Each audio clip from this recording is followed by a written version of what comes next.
Assalamualaikum warahmatullahi wabarakatuh. Innal hamdalillah nahmaduhu wa nasta'inuhu wa nastaghfiruh wa na'udzu billahi min syururi anfusina wa min sayyiati a'malina. May yahdihillahu fala mudhillalah wa may yudlil fala hadiyalah. Asyhadu an la ilaha illallah wa asyhadu anna Muhammadan abduhu wa rasuluh la nabiyya ba'dah. Allahumma salli wa sallim ala nabiyyina Muhammad sallallahu alaihi wasallam wa ala alihi wa sahbihi wa man sara ala nahjihi ila yaumiddin, amma ba'd. Ayo ikhwah, tema akidah pagi ini adalah su'alullah bil makhluqi, meminta kepada Allah tapi dengan makhluk. Apa maksud dari ungkapan ini? Su'alallah bidzati fulan. Jadi mohon kepada Allah, mintanya kepada Allah, tapi yang disebut demi seseorang. Atau bijahi fulan, dengan otoritas yang dimiliki oleh seseorang. Au bi'amalihi as-salihah allati amilaha, atau dengan amalnya yang saleh yang sudah diamalkan. Status hukum. Lafdhu su'al bisyakhsi awat tawajubihi wa tawassubihi fihi ijmalun washtirakun. Ghalatun bisababi malam yafham ma'nahu. Nah, ini meminta kepada Allah dengan menyebut nama orang. Ya. Itu sebuah kesalahan karena dia kurang paham maknanya. Jadi kalau di luar sana ada orang berdoa begini, ya, Allahumma sallim wa salli wa sallim, contohnya sallimna bijahi nabiyina Muhammad sallallahu alaihi wasallam. Ya, jadi aku mohon Allahumma shfina, ya Allah sembuhkanlah kami bijahi nabiyina Muhammad sallallahu alaihi wasallam. Contohnya begitu. Dengan otoritas atau dengan kemuliaan yang dimiliki oleh Nabi Muhammad sallallahu alaihi wasallam. Contohnya itu yang dipersoalkan di pembahasan ini. Bolehkah? Ini kata penulis ini lam yafham maknahu, orang yang enggak paham maknanya. Ya, di luar sana banyak. Fa in urida bihi atasabu bihi li kaunihi da'iyan wa syafi'an wa hadza takunu fi hayatih. Itu boleh dilakukan kalau dia masih hidup. Ya. Kalau masih hidup boleh katanya. Wa hadza yakunu fi au takunu da'i muhibban lahu muti'an li amrih muqtadiyan bihi wa dzalika ahlul mahabbah wa ta'at wal iqtida fa yakunu tasabub imma bi mahabbati sa'il lahu, karena kecintaan seseorang kepada yang disebut, wa syafaati wa hadza nau'u jaizun, maka ini boleh. Jadi kalau orangnya hidup boleh, ya, seperti kepada Abbas, ya, kepada Abbas paman Nabi. Jadi ada orang-orang yang minta kepada Abbas, engkau kan paman Nabi, tolonglah doakan kami. Gitu. Tuh, ya, lewat orang. Au yuradu bi iktisam wa tawassul bidzatihi wa hadza muharram wa ghairu jaiz. Atau dengan zatnya, maka ini haram. Wa kadzalika su'al bi syai' qad yuradu bil ma'na awal. Wa qad nassa ghairu wahid min ahli ilmi ala annahu la yajuzu su'alullah bil anbiya wa salihin. Ulama sudah menyampaikan tidak boleh kita minta kepada Allah dengan orang soleh udah meninggal. Ya, contohnya itu tadi. Ya Allah, dengan kemuliaan Nabi Muhammad, ya, berkailah kami. Dengan kemuliaan Nabi Muhammad. Jadi yang seharusnya bagaimana? Langsung saja, ya Allah, berkailah kami. Gitu. Ya, berkailah kami. Jadi jangan pakai dengan itu. Itu namanya tawassul. Ya. Wa anna su'alallah bi syai'in minal makhluqat min azami bid'ail munkarat, dan itu termasuk bid'ah. Nah, ini banyak dia di doa-doa yang dibacakan tahlilan, orang tahlilan, kadang dia juga nggak ngerti. Ya, tarhim. Gimana anunya? Nah, ya itu. Karena teman-teman kita ini nggak familiar, jadi nggak ngeh gitu. Maksudnya nggak suka tarhim. Tarhim tahu nggak? Iya, sebelum subuh itu kan ada mendahului adzan. Sebelum adzan ada nyanyian-nyanyian. Ya Arhamar Rahimin. Itu. Sama itu juga saya dengar menjelang adzan tuh pasti ada. Ya. Ya Sayyidal Mujahidin. Itu hampir kembar tuh. Di Bandung juga begitu. Pokoknya mau adzan aja. Nah, itu tidak pernah dilakukan oleh generasi-generasi emas, ya. Tidak pernah dilakukan. Ya gimana?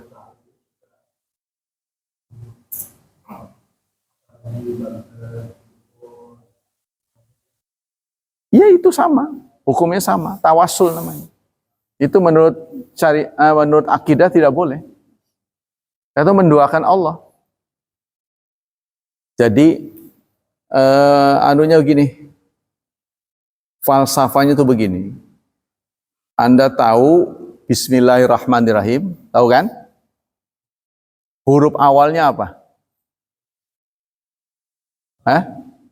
Huruf awalnya alif. Seharusnya alif itu setelah ba.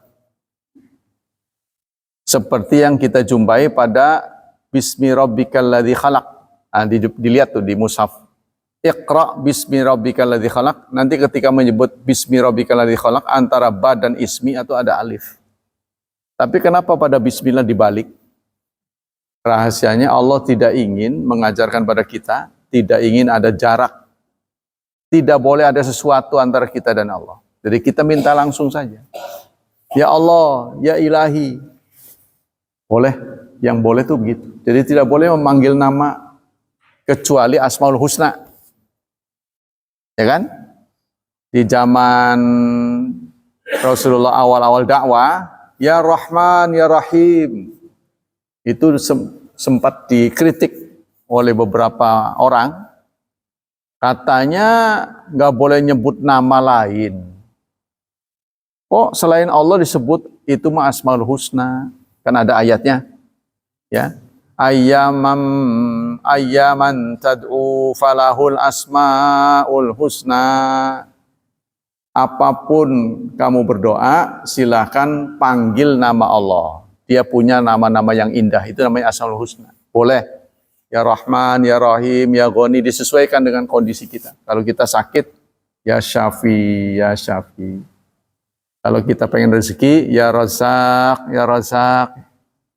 Kalau kita ingin kekuatan, ya Qahar kita lagi dianiaya, ya, supaya Allah menghukum orang yang menganiaya kita.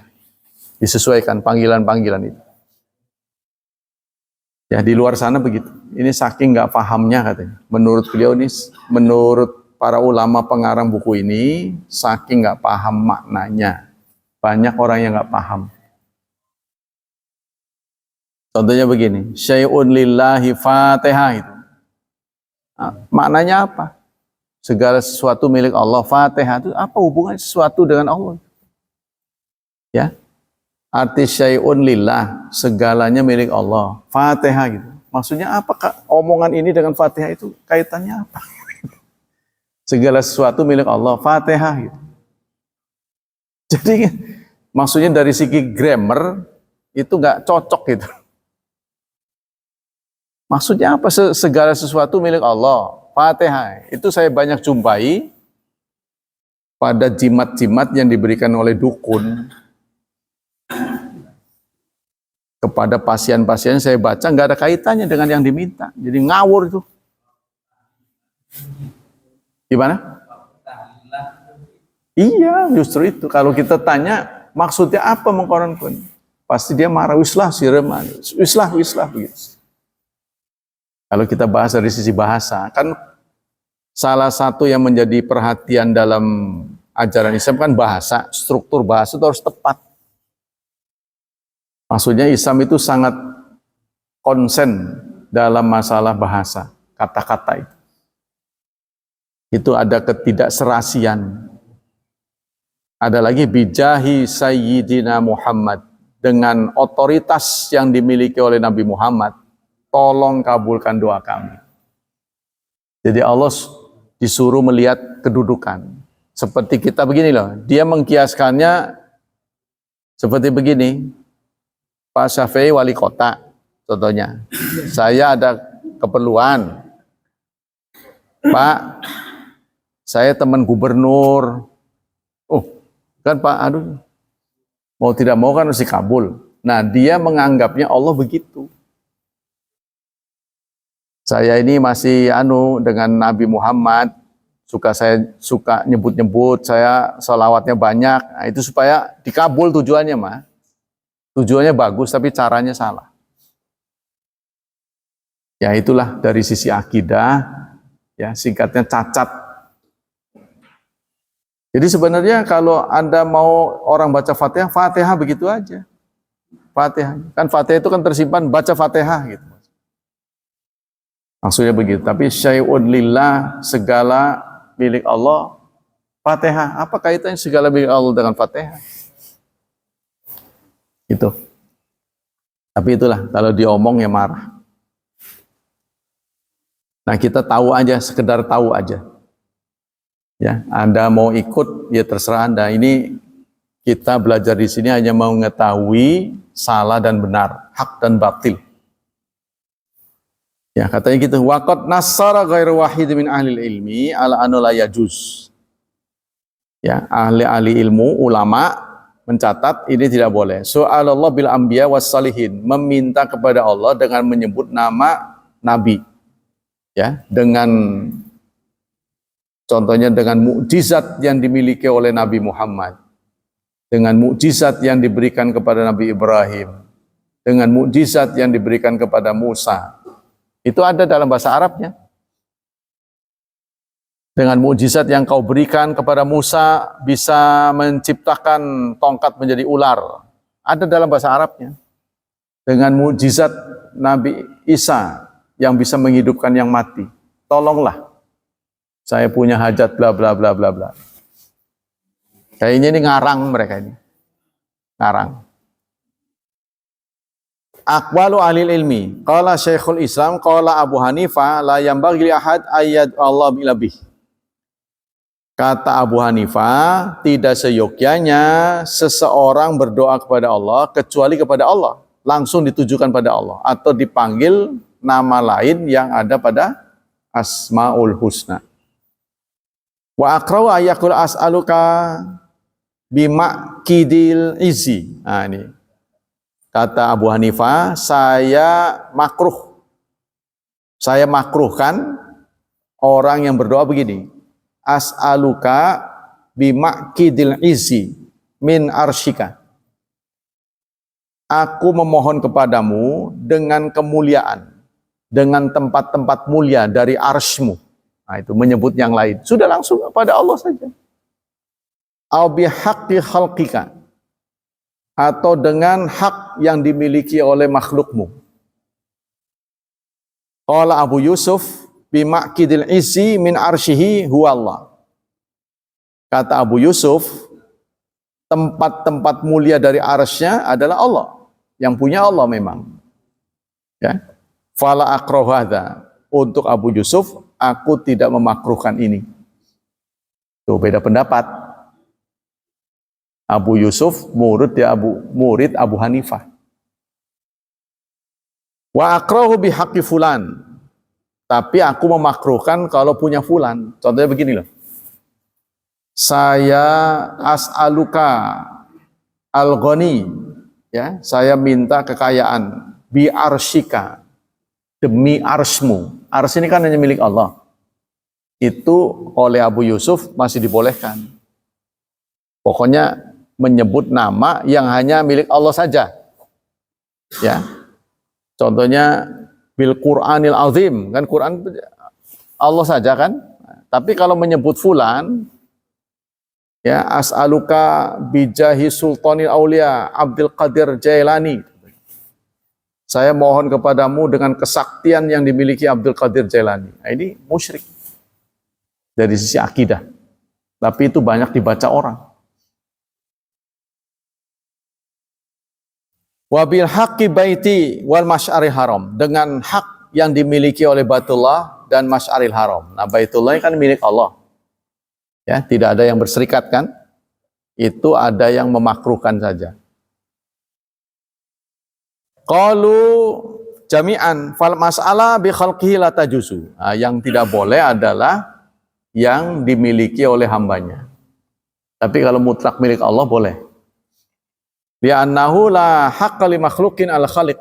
Karena makhluk tidak punya hak jika dihadapkan pada Sang Pencipta.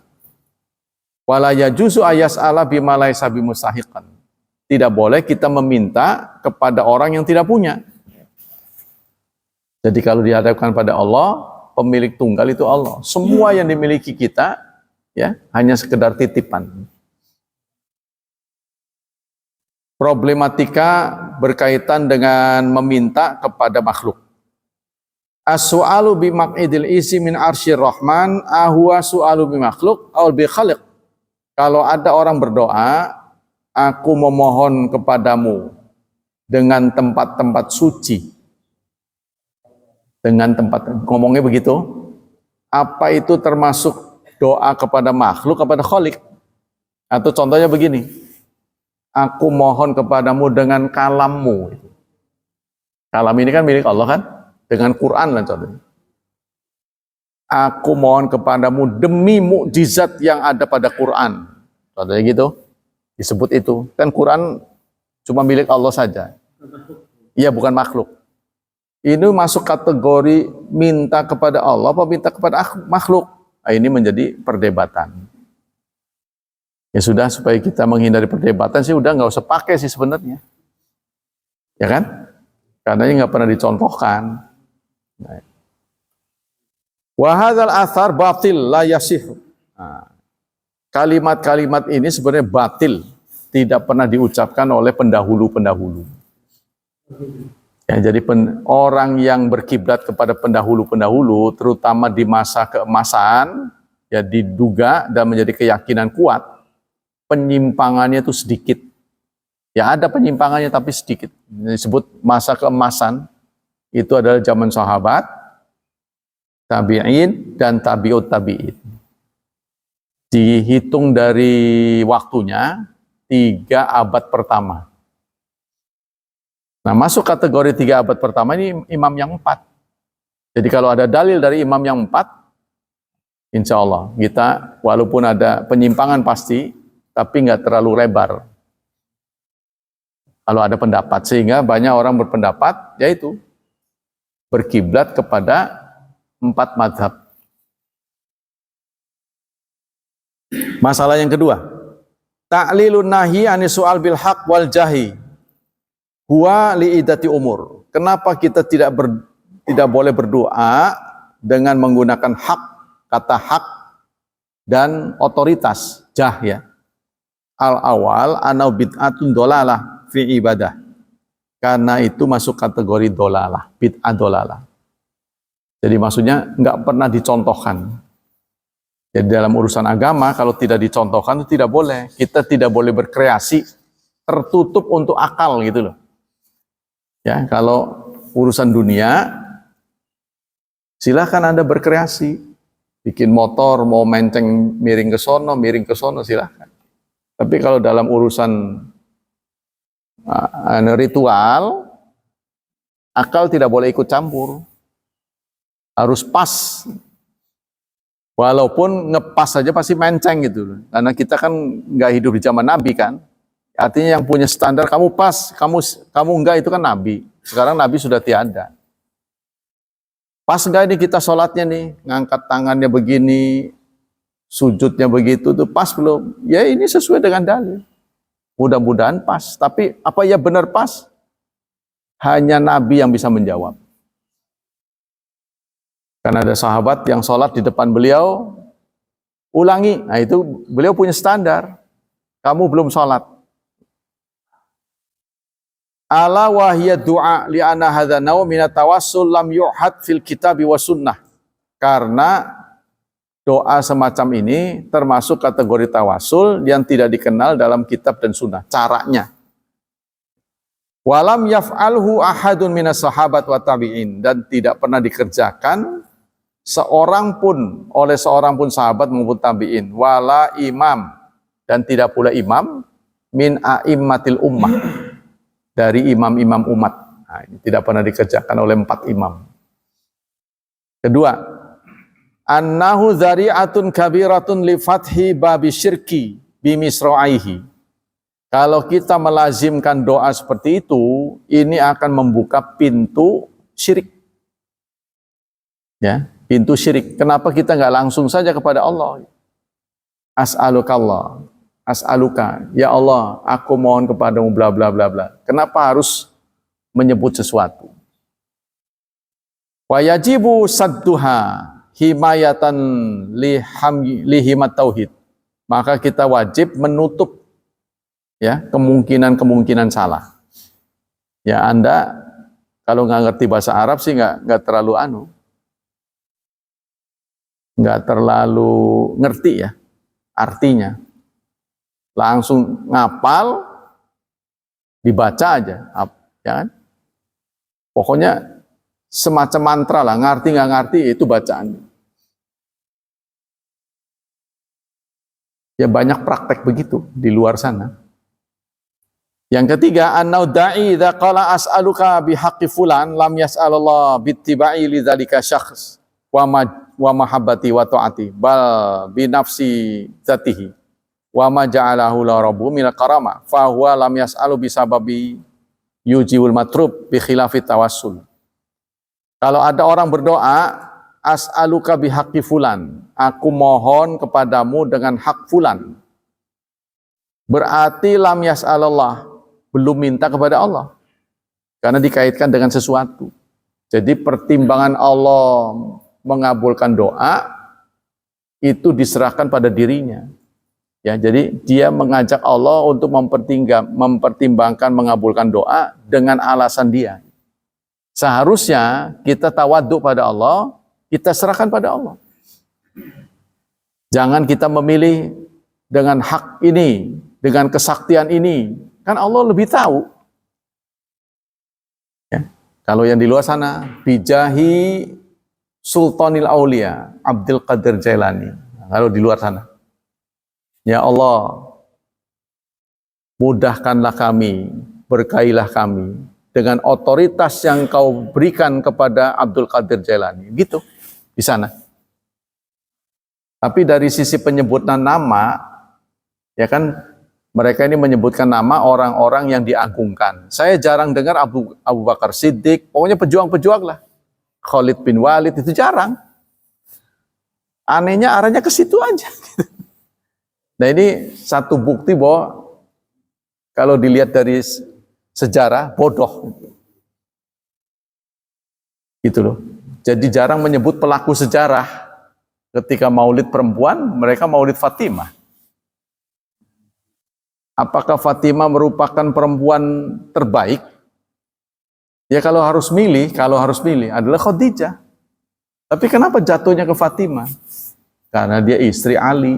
Kenapa Ali? Karena Ali diagungkan oleh Syiah. Jadi ajaran ini merembesan dari Syiah. Tuh. Begitu juga marhaban. Ya. Marhaban tuh marhaban.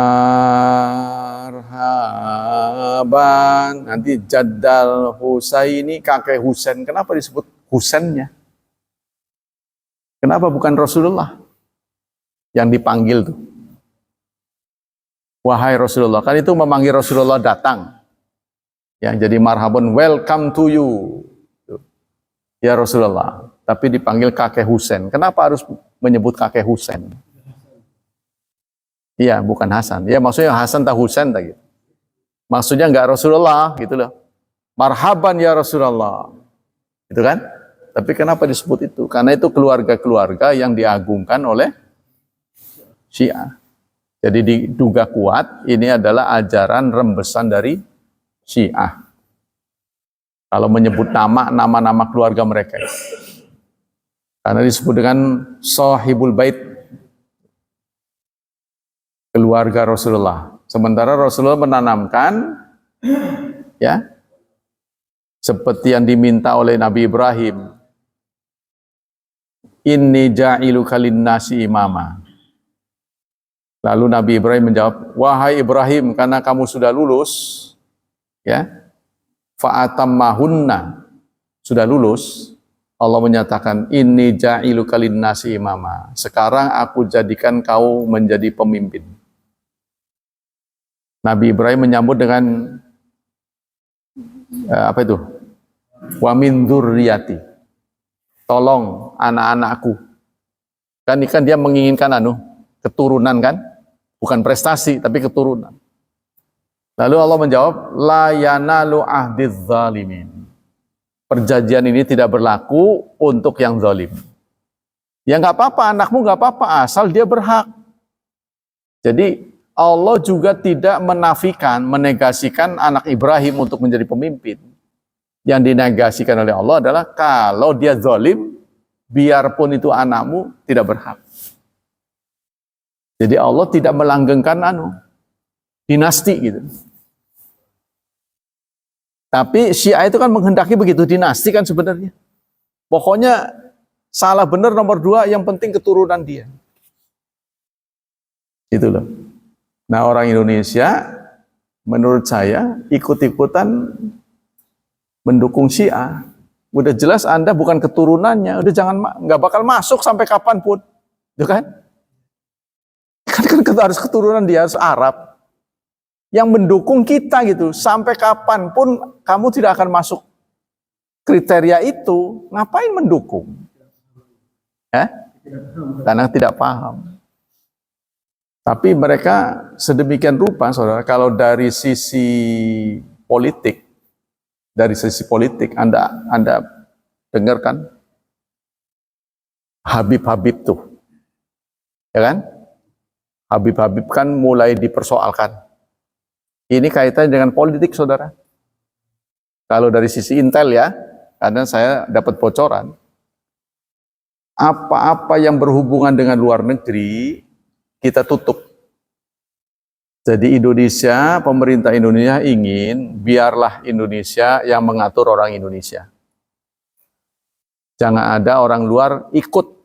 Nah, ini dikhawatirkan mereka kan ada hubungan langsung. Kan? Suka mendatangkan dari sana. Ini sok ngatur lama-lama tuh. Sok ngatur membuat kerusuhan tuh. Gitu tuh. Nah, ini khawatir nanti akan ada lintas negara. Lama-lama dikuasai. Mereka nggak mau. Tidak mau begitu. Indonesia tuh begitu. Pengen mandiri. Biarlah kami yang mengatur bangsa sendiri. Maka itu diwaspadai. Itu tujuannya begitu. Karena kita tidak ingin negara ini menjadi Syria. Porak-poranda. Kalau memang mereka menyampaikan kebaikan, kenapa di negara sendiri begitu? Negaranya acak-acakan, dia datang ke Indonesia, terus mempengaruhi. Apakah Anda ingin membuat kita kacau? Itu Pak. Begitu juga isu Wahabi, ya. Kalau dari sisi intel, maksudnya bukan dari sisi ajaran, bukan.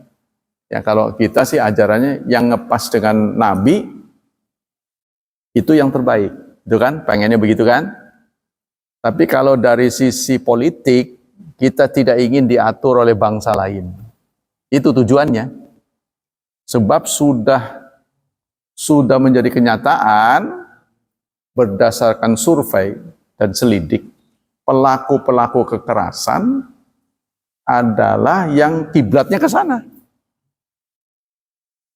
Itu, maka dibuatlah tuduhan Wahabi sebagai penangkal. Itu sebagai penangkal sebenarnya. Dan tidak pernah tercatat pelaku kekerasan dari NU. Gitu. Kalau dari sisi intel, buktinya gitu, faktanya begitu. Tapi pelaku-pelaku bid'ah paling banyak dia. Memang, gitu kan. Itu secara fakta begitu. Ada dua. Ada Muhammad bin Abdul Wahab, ada yang lain. Iya, memang secara teori begitu. Tapi ini dari mulut intel sendiri, yang dimaksud Wahabi Abdul Wahab. Abdul Wahab seorang ulama itu. Jadi dia mengajarkan intoleran gitu loh. Jadi bagian intel, bagian keamanan ini tidak mengurusi benar nggak benar nih. Enggak nih. Tapi dia melihat potensi berbuat kerusakan. Itu kebanyakan terinspirasi oleh keyakinan yang dibawa oleh beliau. Menganggap semua orang salah gitu loh. Nah, ketika orang menganggap dirinya paling benar, nanti dia menyudutkan orang. Itu tuh, tidak toleran. Itu yang diawasi. Itu yang tidak boleh. Makanya dia menciptakan beberapa rambu-rambu. Kita harus dipahamkan toleransi, Bhinneka Tunggal Ika, gitu kan? Itu maksudnya. Jadi menurut penelitian banyak diinspirasi oleh Najd, ulama dari Najd. Nah, Abdul Wahab itu dari Najd. Saya juga kaget. Temuan dari Intel begitu. Yang dari Najd itu bawaannya galak. Bawaannya pengen musuhan aja gitu ke orang itu. Najd itu satu kampung. Dari situlah Abdul Wahab berasal. Itu baru pembahasan. Saya pernah ikut seminar dengan mereka. Jadi ini menjadi kewaspadaan mereka. Jadi kalau dari sisi intel bukan mempersoalkan salah benar, bukan. Berpotensi merusak, dilihat nih. Orang-orang yang merusak itu kebanyakan terinspirasi dari situ dan terinspirasi perang Afghanistan. Mujahid Afgan. Itu menurut penelitian mereka. Maka ini mereka menuntut kewaspadaan. Kalau mau seperti dulu, nggak boleh ada bangku. Kita masuk aja keluar lagi, masuk keluar lagi. Itu aja. Jadi kalau mau murni, ya betul-betul murni, kuburan tidak boleh diberi tulisan. Batu aja. Itu betul-betul murni. Tuh. Terus kematian, ya tidak boleh ada tausiah. Datang aja biasa kita berkunjung, sabar ya, pulang lagi. Bahkan nggak boleh duduk. Tapi sampai sekarang belum bisa. Di berbagai tempat, saya saksikan belum bisa. Nah ini apakah masyarakat sudah siap belum begitu? Nah, Anda buktikan juga, yang terakhir adalah saudara kita, Pak Asep kan nggak ada itu. Malamnya nggak ada. Ya dia murni begitu. Dan nggak ada apa-apa begitu. Mestinya begitu. Makanya saya bilang Lagi pula kalau kita takziah itu tidak boleh kita terus-menerus di situ, makanya gantian. Paling tidak itu peralihan lah, masa peralihan. Nanti kalau sudah kuat ya udah nggak perlu. Kita biasa aja datang tamu yang sabar yang pulang lagi udah. Jadi nggak perlu ada terorganisir cara begini. Jadi bukan yang sohibul musibah yang menyediakan, memang sudah RT. Jadi orang-orang yang patungan dari kas RT menyediakan sekedarnya. Cuma ini loh upacara baru yang kita lakukan dengan tausiah. Itu kalau mau persis ya nggak ada. Pakai tergantung orang lah. Kalau nggak ada ya untuk saya bagus sih. Tapi kalau bagi saya diundang ya saya beri anu. Kalau itu dianggap mereka belum siap kan menerima musibah kan, ya sudah. Qala hina yakhruju salah Allahumma inni as'aluka bihaqqis sa'ilina 'alaika wa bihaqqi mimsyaya fa inni lam akhrud asyaran wala bataran wala riya'an wala sum'atan kharastu ittiqa sukhtika wa ibtigha mardatik as'aluka an tunqidha minan nar. Kemudian pendapat orang yang tidak setuju. Ya, pendapat orang yang masih mengatakan kita boleh menyebut nama selain Allah ketika kita berdoa. Dalilnya ada. Mereka berdalil dengan hadis Nabi yang mengatakan begini. Man qala, barang siapa yang mengucapkan saat keluar salat, hendak salat, ya Allah, inni as'aluka, aku mohon kepadamu bihaqqis sa'ilin. Ya, dengan hak orang-orang yang meminta. Dengan hak orang-orang yang meminta kepadamu. Dengan hak mimsaya, jalanku. Fa ini lam akhruj asyiran wala bataran. Aku keluar tidak sombong, tidak angkuh, tidak riya, tidak sum'ah. Kharastu, aku keluar ittiqa sukhtika, adalah melindungkan diri dari kemurkaanmu dan mencari ridhamu. As'aluka an tuqidha minan nar. Aku mohon kepadamu agar engkau menyelamatkan aku dari neraka. Wa an taghfira li dzunubi, dan agar engkau mengampuni dosa-dosaku. Innahu la yaghfiru dzunuba. Sungguh dia tidak mengampuni dosa-dosa kecuali engkau. Wa qala Allah bihi. Nah, ini menurut hadis, maka Allah akan mewakilkan dengan doa seperti itu sab'ina alfi malakin. Sab'ina alfi malakin. 70.000 malaikat yastaghfirunahu, yang istighfar untuknya. Wa aqbalallahu ala biwajihi hina yafragha min salati, dan Allah akan menerima ya dengan wajahnya selesai dari salat. Wa hadzal hadis, hadis yang dipakai dalil ini adalah riwayat dari Atiyah Aufi dari Abi Sa'id wa huwa dhaifun, hadis dhaif. Tuh, jadi sebelah sana ada juga landasannya. Ya. Cuma dinilai oleh yang tidak pakai dhaif itu mah. Kalau sana ya biar dhaif juga hadis. Kan jadi angel tuh. Ya biar dhaif juga hadis.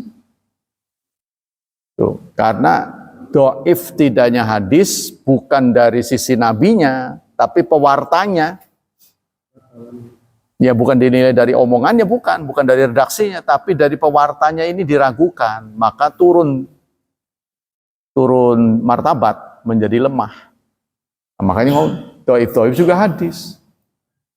Nah, untuk ulama banyak yang menyarankan untuk pengamalan minimal hadis hasan, dhaif tidak boleh dipakai. Ya, jadi ada istilah dhaif, ada istilah maudhu'. Kalau maudhu itu palsu. Kalau dhaif, ada perawi-perawi, di tengah-tengah perawi ini ada yang diragukan. Ya, rentetan pewartanya ada yang diragukan, contohnya A dari B, B dari C, C dari D. Urut-urutannya kok D ini siapa ya? Nah, ini diragukan ini. Maka turun derajat jadi dhaif. Tapi kalau palsu, A dari B, B dari C, C dari D, ini semuanya tidak masuk kategori pewarta yang valid. Ya, jadi liar. Jadi ini ada berita yang tidak diakui. Wa haqqil abidin ay yusibahum wa huwa haqqun ahaqallah ala nafsihi karama wa bi ba'di sadiq bittifaqi ahli ilmi wa bi ijabi ala nafsihi fi ahdari aqwalihim. Jadi menurut para ulama hadis ini dhaif sehingga tidak boleh dijadikan dalil. Tidak boleh dijadikan dasar. Ya. Wa qad rawa min tariqin akhar wa huwa dhaifun aidan. Walaupun didukung oleh riwayat lain, tapi riwayat lain ini juga dhaif juga. Nanti akan dibandingkan dulu, ada nggak berita dari jalur lain yang memberitakan hadis itu, ada nggak dari yang lain? Kalau ini cacat, dicatat di sini. Oh ini cacat ini. Ada nggak berita dari pewarta lain, jalur lain namanya? Ya. Oh ada, gimana?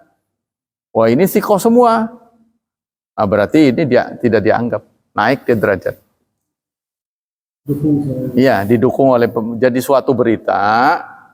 Kalau pewartanya banyak, terus dilihat ada nggak pewarta-pewarta ini yang tukang dusta?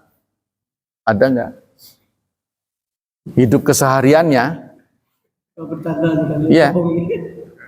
Karena itu sebenarnya ilmu yang paling luas itu yaitu rijalul hadis, tokoh-tokoh hadis, pewarta hadis.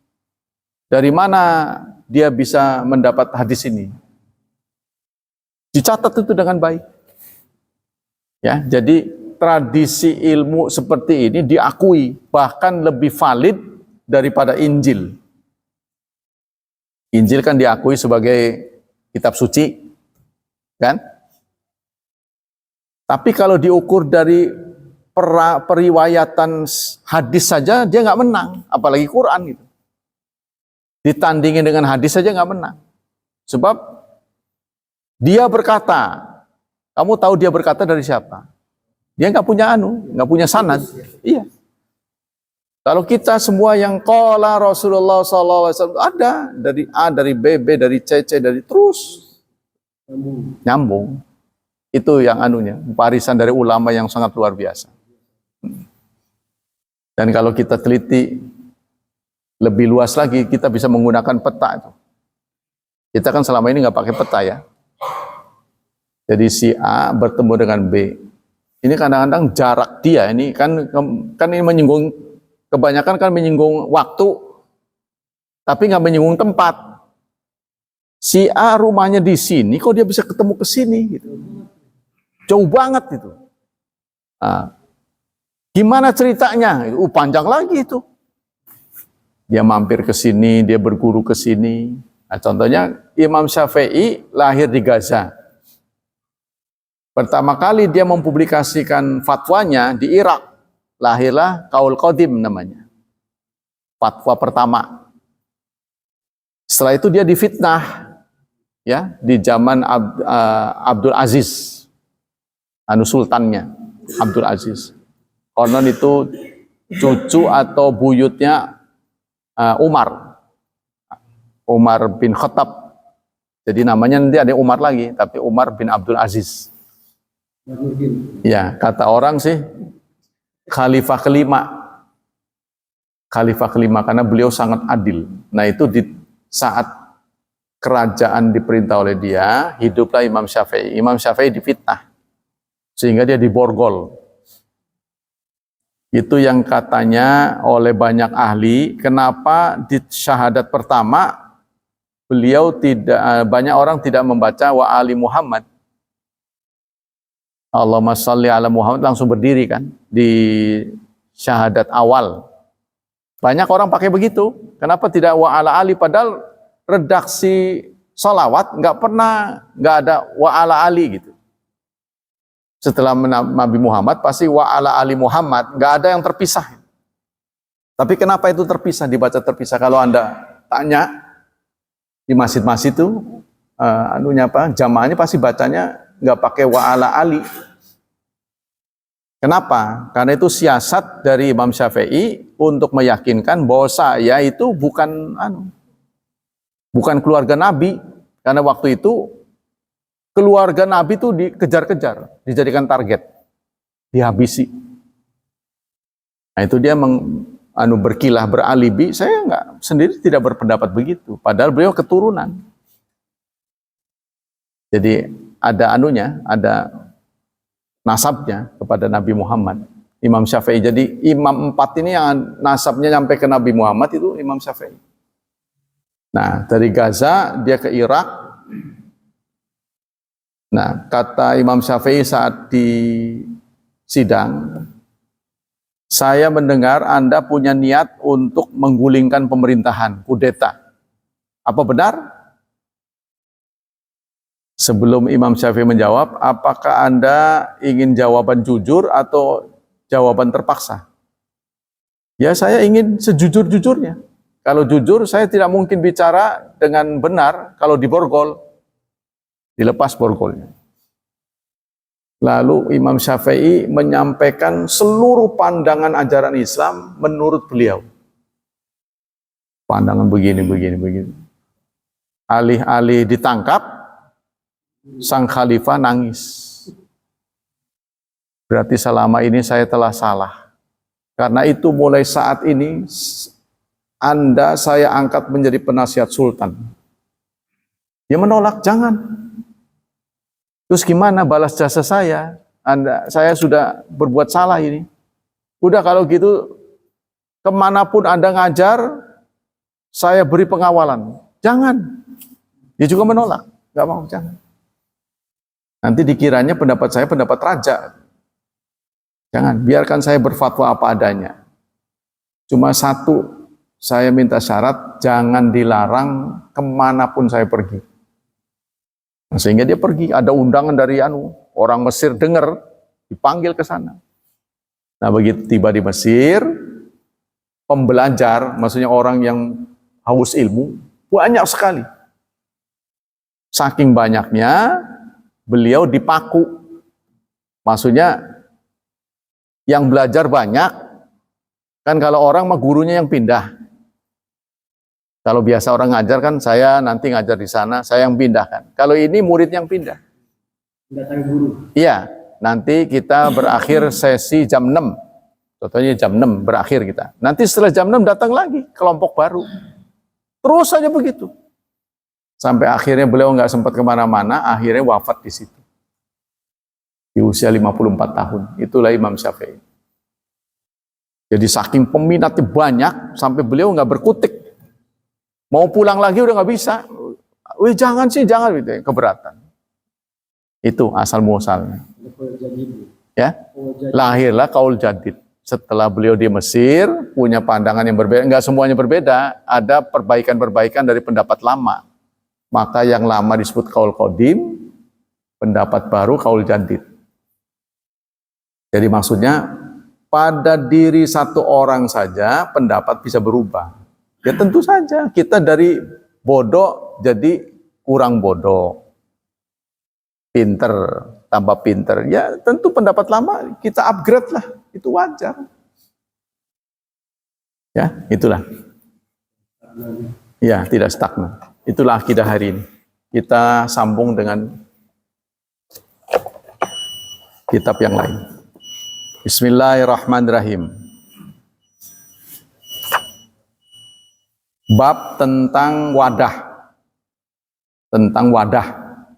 Jadi pembahasan kitab ini, karena kitab ini jilidnya cukup banyak, jadi saya lompat-lompat yang kira-kira penting saja. Kali ini tentang wadah. Pertanyaannya adalah, bolehkah kalau kita menggunakan wadah emas dan perak? Itu kita sudah tahu. Nah, sekarang kita tidak menggunakan emas dan perak, wadah kita harganya mahal. Ya, wadah yang kita pakai, tahu itu gelas, piring, bukan emas dan perak. Kalau emas dan perak memang sudah jelas. Dia menggunakan bahan yang mahal. Bolehkah? Itu yang kita akan bahas. Ikhtalafal ulama fi hukmil akli wa syurbi fil awani samina min ghairi zahab wal fiddah. Ulama berbeda pendapat dalam menetapkan hukum ya, makan dan minum menggunakan wadah yang mahal harganya. Contohnya yang bukan dibuat dari emas dan perak. Kalau emas dan perak udah ngerti lah. Seperti dibuat dari yakut. Yakut itu terbuat dari jamrud rubi, batu rubi. Ya. Wadah yang terbuat dari rubi, batu rubi. Bolehkah kita menggunakan wadah yang terbuat dari batu rubi, kristal, akik, jamrud? Kalau akik sudah ada yang bikin. Buat meja, itu kan? Buat meja itu di Padalarang kayaknya ada gunungnya. Dibuat meja hiasan ini dari batu. Nah, kalau dibuat wadah, cangkir dari gituan, boleh nggak? Ini yang kita akan bahas. Ada yang berpendapat ya juzu, boleh. Ya. Wa huwa madhabul Hanafiyah. Inilah pendapat dari Imam Hanafi. Wal qaul masyhur indal Malikiyah, begitu juga Imam Malik. Wal asahu inda Syafi'iyah, begitu juga Imam Syafi'i. Jadi maksudnya begini, emas dan perak saja tidak boleh, ada batu yang harganya lebih dari emas dan perak. Masa boleh gitu? Bagi orang yang nggak ngebolehin. Ini menjadi kontroversi. Dalilnya mana? Dalilu man qala bi jawaz istimali awani as-saminah. Dalil-dalil yang digunakan oleh orang yang membolehkan. Pertama, mengutip surat Al-Baqarah ayat 29. Ya, Allah berfirman, "Huwallazi khalaqalakum ma fil ardi jami'a." Dialah yang telah mencipta semua yang ada di bumi untukmu. Jadi semua yang kita alami di bumi ini, baik ngenakin nggak ngenakin, itu buat kita. Kalau kita paham, rumput meskipun kita tidak makan, kan dimakan oleh sapi, sapi buat kita. Bayangkan kalau tidak ada rumput, kita ternak sapi susah. Kan? Kemudian rumput itu mengeluarkan oksigen buat kita. Cuma kita nggak paham aja. Kalau orang Cilegon, hasilnya pemimpinnya belajar dari biologi, pasti dia nggak akan tega, kotanya itu nggak ada pohon. Anda nggak sadar nggak? Dari mulai Mitsubishi sampai ke Simpang tuh nggak ada pohon satupun. Dulu di kanan kiri itu ada pohon asem. Dulu itu tanaman dari Belanda. Jadi dulu orang kalau butuh asem nggak perlu beli ke pasar, tunggu aja pada jatuh. Tuh, terus kayunya bisa ditebang. Biasanya dilabur tuh, anunya batangnya supaya kalau malam ketahu, nggak nabrak. Jadi dulu peristiwa nabrak asem banyak. Nah sekarang sudah tidak ada lagi. Akhirnya penahan air tidak ada, ya hancurlah. Ya, iya, sudah mulai dibersihin lagi, sudah mulai semrawut kan, kabel-kabel tuh, oleh wali kota lagi dikerjain nih. Kita kembali ke sini. Jadi dalilnya pertama surat Al-Baqarah ayat 29, semua yang dicipta oleh Allah itu untuk kita. Sepanjang tidak ada dalil, kita tidak boleh mengharamkan. Maksud dari dalil ini adalah dibanding dengan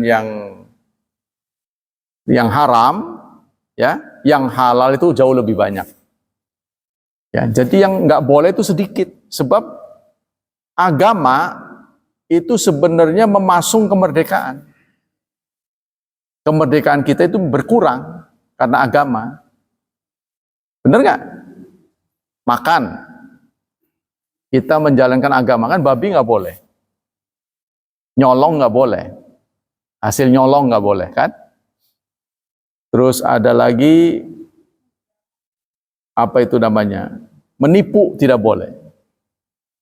Ngambil 5 ngomong 2. Apa itu istilahnya? Darmaji. Dahar 5 ngomong hiji. Kan haram itu kan. Tapi karena pemahaman haram kan bagi orang beragama. Jadi sebenarnya kita berkurang kebebasannya. Waduh, inget, nggak boleh. Ada babi, waduh nggak boleh. Jadi sebenarnya agama ini mengikat kita. mengurangi kemerdekaan kita. Karena kita mau berbuat jahat, ingat Allah kan? Kan itu ada panggilan Allah, ahaya ala salah, kita ke masjid. Kan kebebasannya berkurang. Subuh malah diingatkan, lebih baik sholat daripada tidur, diingatkan. Kan tidurnya terganggu. Jadi agama ini mengikat kita. Nah, kebebasan kita menjadi berkurang karena agama. Maka orang yang pinter, kalau nggak valid, sebaiknya jangan. Ya kan? Udah terikat, nggak taunya palsu. Kan kita pasti nagih upah. Lah dulu orang-orang makan, saya nggak makan. Nanti kan Quran akan datang di hari kiamat menceritakan ketidakbebasan kita. Dulu aku yang membuat kamu tidak bebas. Orang bebas, kamu menjadi terganggu karena kamu membaca aku. Quran itu kita nanti membela kita. Orang-orang tidur, kamu bangun membaca aku. Kamu juga dengan payah menghafal aku. Inilah aku Quran. Sekarang aku akan menemanimu. Nah, itu. Jadi semua keterikatan kita karena agama nanti akan mendapat upah. Tuh, akan mendapat jaza balasan. Nah, itu dalil pertama yang dipakai oleh orang yang membolehkan. Kemudian dalil yang kedua, surat 7 ayat 32. Allah berfirman, "Qul man harrama zinatallahi lati akhraja lil ibadi." Katakan, siapa yang berani mengharamkan perhiasan Allah? Allati akhraja lil ibadi, yang Allah keluarkan untuk hambanya. Wat thayyibati minar rizki, serta yang nyaman, yang enak dari rizkinya. Jadi sesuatu yang dibolehkan, kita haramkan tuh nggak boleh. Mengharamkan yang Allah bolehkan tuh nggak boleh. Jadi kalau tidak dalilnya kuat, sebaiknya jangan. Ya, contohnya tadi, di satu sisi kita tidak boleh, tapi di sisi lain memecah belah juga nggak boleh dalam bermasyarakat. Ya, memecah belah kan nggak boleh kan? Nah, kita terpecah nggak boleh. Jadi ya kita harus toleransi dikit-dikit. Maka kalau mau persis kayaknya belum bisa, butuh waktu. Itu butuh waktu. Contohnya begini, kalau Anda mau betul-betul seperti Nabi, maka khutbah Jumat itu nggak boleh bahasa Indonesia. Karena itu nggak pernah dilakukan oleh Nabi. Benar nggak? Coba tanya kepada ulama sejagat khairat. Pernah tah Nabi berkhutbah menggunakan bahasa Indonesia? Kalau mau persis mah gitu kan. Tapi itu bisa dilakukan begitu itu. Kalau di pondok gontor. Ya kan? Dia nggak pernah pakai bahasa Indonesia, ngerti semua. Atau di Darul Hufat, insya Allah ngerti dia. BPI ini kadang ngerti nggak? Nah itu kalau Anda mau persis tuh, itu begitu mau. Tuh ya, iya yang baca pun belum tentu ngerti. Jadi kalau Anda bertanya kepada orang Cibuber, kenapa kok khutbahnya pakai bahasa Arab? Lah wong Nabi masa umur-umur nggak pernah bahasa Jawa. Bener kan? Gak bisa disalahin. Itu kalau mau ngepas begitu tuh. Baik, demikianlah hadirin hafizani hafizakumullah kajian kali ini. Jadi kita sengaja tidak menuntaskan supaya Anda ketagihan ya. Insya Allah kalau kita ketagihan ngaji merupakan perbuatan baik. Ya harapan dapat pahala sih, semoga kan. Semoga diberi pahala yang berlipat ganda. Subhanakallah wa bihamdika asyhadu alla ilaha illa anta astaghfiruka wa atubu ilaik. Wassalamualaikum warahmatullahi wabarakatuh.